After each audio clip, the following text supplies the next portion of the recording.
बिस्मिल्लाहिर्रहमानिर्रहीम, अस्सलाम वालेकुम। मैं असदुल्ला खान हूँ, इस्लामाबाद की शाहराह दस्तूर पे मौजूद हूँ। इस शाहराह पर बहुत अहम इमारतें हैं और आज इन तमाम अहम इमारतों में या इनमें से ज़्यादातर अहम इमारतों पे बहुत इंपॉर्टेंट इवेंट्स हुए हैं। इसी शाहराह दस्तूर पर अब से थोड़ी देर पहले एक प्रोटेस्ट किया है, पाकिस्तान तहरीक इंसाफ ने एक वॉक की है, हाथों में बैनर्स उठाए थे या पोस्टर्स उठाए थे और बारिश हो रही थी तो ये सारे पोस्टर्स अभी एहतजाज खत्म होने के बाद फिर यहाँ पर रखे।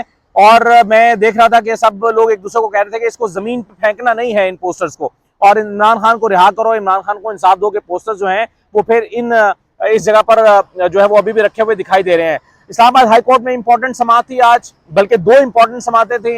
इलेक्शन कमीशन में इंतखाबी उज़्ज़रदारियों के हवाले से था, पेशावर हाई कोर्ट में बड़ा इंपॉर्टेंट आज हियरिंग हुई है। तो ये सारी चीजें जरा मैं आपको जल्दी से अपडेट कर देता हूँ कि आज हुआ क्या है। देखिए, पेशावर में आज मखसूस नशस्तों के हवाले से दरखास्त पर समाअत थी और वहां पर बाबर अवान साहब को पेश होना था। अदालत की कार्रवाई सुन के हमें यह लगा कि बाबर अवान और अली जफर दोनों को पेश होना था, लेकिन वो पेश नहीं हुए और उस पे काजी अनवर एडवोकेट जो है पीटीआई की तरफ से वो पेश हुए, उनकी तैयारी नहीं थी। और टीवी पर यह खबरें चली कि बाबर अवान और अली जफर साहब ने गैर संजीदगी का मुजाहरा किया, वो आए नहीं और ऐसे वकील को भेज दिया जिसकी तैयारी नहीं थी। 5 रुकनी बेंच बैठा हुआ है, उस पर फैसल करीम कुंडी को, पीपल्स पार्टी को, फारूक नाइक को यह कहने की का मौका मिल गया कि ये इसलिए भाग गए हैं कि इनके पास जवाज नहीं है मखसूस नशिस्तें हासिल करने का, इसलिए ये भाग रहे हैं। इस्लामाबाद हाई कोर्ट में मैंने अली जफर साहब से पूछा कि आप क्यों नहीं आए, अभी थोड़ी देर पहले मेरी उनसे बात हो रही थी। अली जफर साहब से मैंने कहा कि आप पेशावर हाई कोर्ट में 5 जजेस आपको ढूंढते रहे, आप क्यों नहीं गए? तो अली जफर साहब ने कहा कि मैं तो डयाला गया हुआ था, मैंने तो वहां पर जाना ही नहीं था, मैं बड़ा खुद हैरान हूं कि मेरा नाम क्यों आ रहा है। उन्होंने कहा कि वहां पर तो बाबर अवान साहब ने जाना था, बाबर अवान साहब नहीं गए। अच्छा, वहां पर हुआ यह कि अदालत ने पूछा है कि तमाम जमातों को अपने निशस्तों के मुताबिक मखसूस नशिस्तें मिल चुकी हैं, तो फिर ये नशिस्तें बाकी जमातों में क्यों तकसीम हुई हैं? तो इस पर और फिर अदालत ने कहा कि फार्मूला बता दें कि कैसे मखसूस नशिस्तें जो है वो तकसीम की जाती हैं। अटर्नी जनरल ने कहा कि मखसूस नशिस्तें जो हैं उनको हर सूरत में पुर करना होता है, इसलिए खाली नहीं छोड़ा जा सकता, इसलिए उनको दे दी गई हैं। वकील जो इलेक्शन कमीशन के थे उन्होंने भी अपने आर्गूमेंट्स दिए, उन्होंने कहा कि लिस्ट में तब्दीली की जा सकती है मगर वक्त गुजरने के बाद नई लिस्ट नहीं दी जा सकती, जो कि सुन्नी इत्तेहाद काउंसिल के केस में हुआ है। अदालत ने फारूक नाइक साहब से पूछा कि आपने कुल कितनी नशिस्तें जीती और आपको कितनी मखसूस नशिस्तें मिली?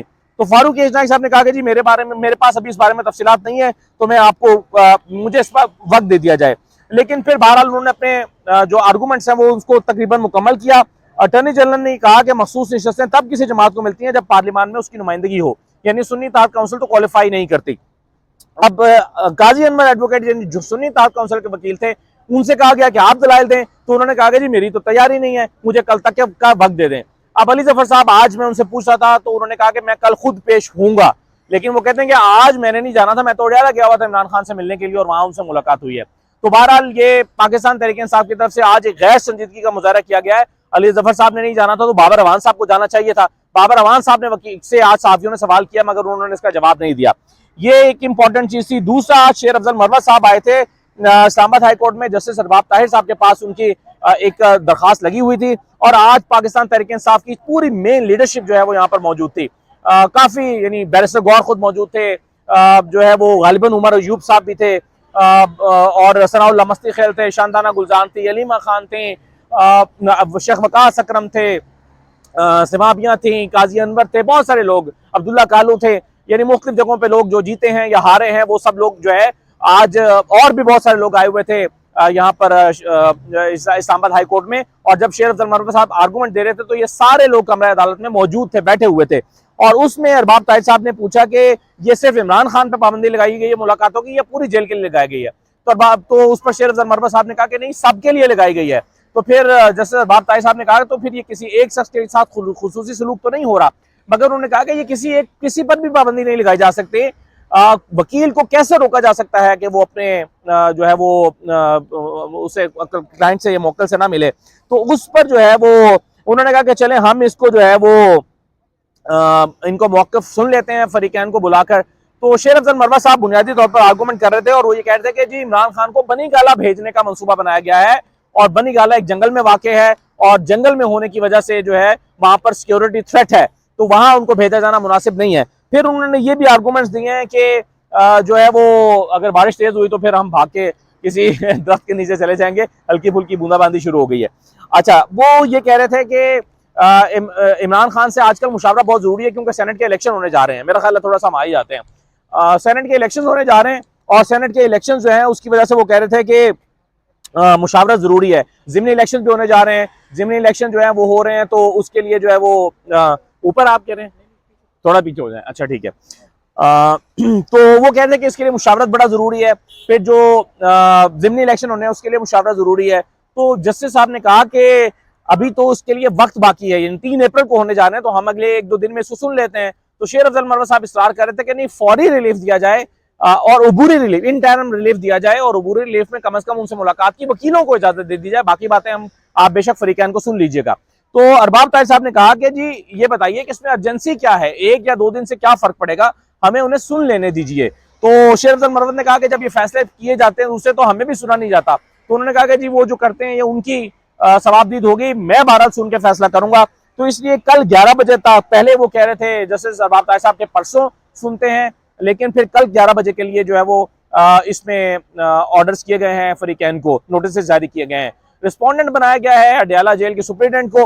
तो उस पर जो है वो जस्टिस साहब ने कहा शेर अफजल मरवत साहब से, जस्टिस अरबाब ताहिर साहब ने, उन्होंने कहा कि वो तो आके कह देंगे जी मैंने तो ऑर्डर ही नहीं किया, जिन्होंने ऑर्डर किया है उनको कहें। तो उन्होंने कहा कि जी उनको ऑर्डर की जरूरत नहीं होती। शेर अफजल मरवत साहब ने कहा कि उनको ऑर्डर्स की जरूरत नहीं होती, उन्होंने कानून के मुताबिक जो है वो फैसला करना होता है, कानून के मुताबिक देखना होता है, उनको किसी से ऑर्डर लेने की जरूरत नहीं है, इसलिए वो उनको ही रिस्पोंडेंट बनाया गया है। अब बहरहाल कल सुबह जो है वो 11 बजे इस पर समाप्त होगी। तीसरा जो केस था वो बड़ा इंपॉर्टेंट था, वो साइफर की अपीलों के हवाले से था। उसमें पिछली समाप्त पर प्रोसिक्यूशन ने आके ये कहा था कि इमरान खान को तो अपील का हक ही हासिल नहीं है, इमरान खान अपील नहीं कर सकते इसमें।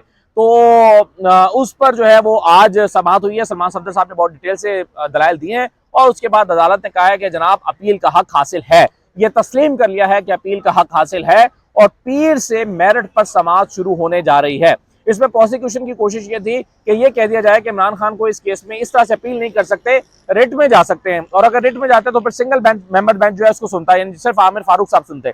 अब इसमें जस्टिस मियां गुल हसन औरंगजेब साहब भी मौजूद हैं। तो ये जो 2 रुकनी बेंच सुन रहा है यही इस पर मेरिट पर समाअत करेगा, तो पीर से मेरिट पर जो समाअत है वो शुरू हो जाएगी। अच्छा, अब आ जाते हैं एक और मामले पर, और ये मामला है इलेक्शन कमीशन का। इलेक्शन कमीशन में बहुत सारे लोग ऐसे आ रहे हैं अपनी उज़रदारियां लेकर कि जी मैं जीता हुआ हूं, मेरे पास फॉर्म 45 मौजूद है और फॉर्म 45 के मुताबिक जो है वो मेरा रिजल्ट अनाउंस किया जाए। आज इलेक्शन कमीशन में डीजी खान से मसलन करीम मोहम्मद साहब आए हुए थे, पाकिस्तान तहरीक इंसाफ के हिमायत याफ्ता थे, और ये पाकिस्तान तहरीक इंसाफ के हिमायत याफ्ता अली मोहम्मद खान साहब ने आकर कहा इलेक्शन कमीशन को, और बाद में आकर उन्होंने मीडिया को बताया भी। बड़ी दिलचस्प सूरत हाल है, यानी देखें अफसोसनाक भी है और दिलचस्प भी है। वो ये कहते हैं कि जी मैंने ये मेरे फॉर्म 45 में इलेक्शन कमीशन से उन्होंने आके कहा, तो इलेक्शन कमीशन ने उनको जवाब दिया कि हमें आपके फॉर्म 45 से क्या गरज है, हम इसको नहीं मानते, हम उस फॉर्म 45 को मानते हैं जो कि इलेक्शन कमीशन की वेबसाइट पे अपलोड किए गए हैं। अब ये इस तरह से अफसोसनाक बात है कि भाई ये जो फॉर्म 45 एक उम्मीदवार के हाथ में है, ये भी तो सरकारी डॉक्यूमेंट है जिसके ऊपर आरओ के दस्तखत हैं, तमाम पोलिंग एजेंट्स के दस्तखत है, वो भी एक सरकारी डॉक्यूमेंट है, उसको वो उठा के कैसे रद्दी की टोकरी में डाल सकता है। यही वो नुमाइंदे कह रहे हैं कि भाई हमारे पास ये फॉर्म 45 मौजूद है और ये भी एक सरकारी डॉक्यूमेंट है, आप इसको भी कंसीडर करें, लेकिन इलेक्शन कमीशन उनके इस फॉर्म 45 को कंसीडर ही करने के लिए तैयार नहीं है। या तो अगर उसने जाली डॉक्यूमेंट बनाया तो फिर उसको उठा के फांसी दे दें, आप कहें या सजा दें उसको कि तुमने जालसाजी की है, तुमने झूठा डॉक्यूमेंट बनाया। अगर उसका डॉक्यूमेंट झूठा नहीं है तो फिर उसको भी कोई अहमियत और हैसियत दें। लेकिन इलेक्शन कमीशन कह रहा है हम तो उसको मानेंगे जो इलेक्शन कमीशन की वेबसाइट पे जो है वो डाला गया। यही तो वो कह रहा है कि इलेक्शन कमीशन की वेबसाइट पर जो डाला गया है वो एडिटेड है। आज इनसे बातचीत भी हुई है, उन्होंने जो अली मोहम्मद साहब आए हुए थे डेरा गाजी खान से, ये 500 किलोमीटर का सफ़र तय करके एक बंदा आता है बेचारा, और आके जो है वो कहता है कि मेरे फॉर्म 45 देखें, उसको कोई देखने के लिए तैयार नहीं है। क्या बात वो कर रहे थे, क्या दुहाई दे रहे थे इलेक्शन कमीशन के बाहर खड़े होकर, जरा ये देख लीजिए। हमारे पास 45 फॉर्म जो हैं सारे हैं, हमारे पास सारे मौजूद हैं। 279 पोलिंग स्टेशन थे, सबके सब फॉर्म हमारे पास मौजूद हैं। वो पोलिंग एजेंट जो थे हमारे, उनके साइन हैं, प्रेसिडेंट ऑफिसर के साइन हैं, उस हमारे पास मौजूद हैं।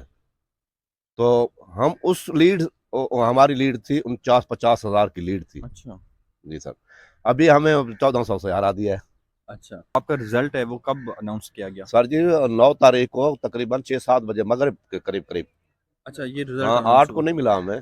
अच्छा, 9 तारीख को तकरीबन मगरिब के करीब 6-7 बजे तकरीबन हमें रिजल्ट मिला है। तो ये फॉर्म 45 जो आपके पास हैं, आपने इलेक्शन कमीशन को दिखाया है, अब आपकी दरख्वास्त पर क्या उन्होंने रद्द अमल जी, दिखाया इलेक्शन कमीशन ने? जी दिखाए हैं, अभी भी दिखाए। वो कहते हैं हम ये तो नहीं मानते, वो जो अब अपलोड हुए है ना, हम तो वो मानते हैं। हमने कहा आप ये फिंगरप्रिंट करा लें, उनके साइन है, पोलिंग एजेंटों के साइन है, प्रेसिडेंट ऑफिसर के साइन है, हमने कोई खुद तो नहीं बनाए। आप फिंगरप्रिंट करवा लें, सबका पानी का पानी, दूध का दूध, पानी का पानी हो जाएगा। तो ये जनाब आपने इनका मौक़िफ़ सुना है कि वो क्या कह रहे हैं और किस तरह से अपनी अपनी विपता सुना रहे हैं और अपना दुखा सुना रहे हैं। आज बैरिस्टर गौहर साहब जो हैं वो भी इमरान खान साहब से मुलाकात के लिए गए हैं अडयाला में, और अली ज़फ़र साहब की और इनकी मुलाकात मुमकिन हो पाई है, यानी ये मिल सके हैं इमरान खान साहब से। बैरिस्टर गौहर साहब से क्या इस्लामाबाद हाई कोर्ट के बाहर बातचीत हुई है, ज़रा आप इसको भी देख लीजिए। क्या ये पाबंदी अब बरकरार रहेगी या ख़त्म हो गई है, या देखो इसके वो बाद जो ब्लैंकेट मुलाकात? पाबंदी लगाई थी वो तो उनका नोटिफिकेशन है, वो तो उन्होंने रखा था। हमारी मुलाकात हुई है, जो केस के सिलसिले में आज जो केस पेंडिंग था, उस केस में हम मुलाकात के लिए गए थे और उसमें हमारी मुलाकात हुई है। जी हमारी मुलाकात उसमें हुई। अब आज भी हमने रिक्वेस्ट की है कि कल मीटिंग के टाइम है तो आप हमें मीटिंग की इजाज़त दें, कल देखेंगे कि हमें क्या इजाज़त मिलती है नहीं मिलती। उमर सीमा साहब रात रिपोर्ट कार्ड में बता रहे थे कि इमरान खान को ये जो पाबंदी लगाई गई है, इन्हीं दिनों में हो सकता है कि इमरान खान को साहिवाल जेल मुंतकिल कर दिया जाए, तो ये कितनी खबर दुरुस्त है? और अगर मुंतकिल कर दिया गया तो क्या? कोई ऐसी इतला नहीं है, बिल्कुल कोई इतला नहीं। इसलिए हमने कहा है कि खान साहब के सिलसिले में कोई डिसीजन देने से पहले हमें आया जाए और इन्फॉर्म किया जाए, लेकिन देखते हैं आगे। तो ये है जी आज शारे दस्तूर पर होने वाली जो एक्टिविटीज़ हैं उसकी सूरत हाल। आज मौसम भीगा भीगा है, लेकिन बहुत सारे ऐसे लोग थे जिनकी आंखें भी भीगी भीगी थी। आज जो हमने देखा है अदालतों में और इलेक्शन कमीशन में, लोग जो जीते हुए हैं और हार गए हैं। जीते हुए लोग जब हार गए हैं और उनकी कहीं सुनवाई नहीं हो रही, तो जाहिर है वो फिर परेशान हैं, वो अपसेट हैं, वो इंसाफ के दरवाज़ों को खटखटा रहे हैं, वो पुरअमन तरीके से अपना एहतजाज रिकॉर्ड कर रहे हैं, शारे दस्तूर पर वॉक कर रहे हैं और इंसाफ की उम्मीद रखे हुए हैं। आज भी इंसाफ के इदारों की तरफ देख रहे हैं। इजाज़त दीजिए, अल्लाह हाफ़िज़।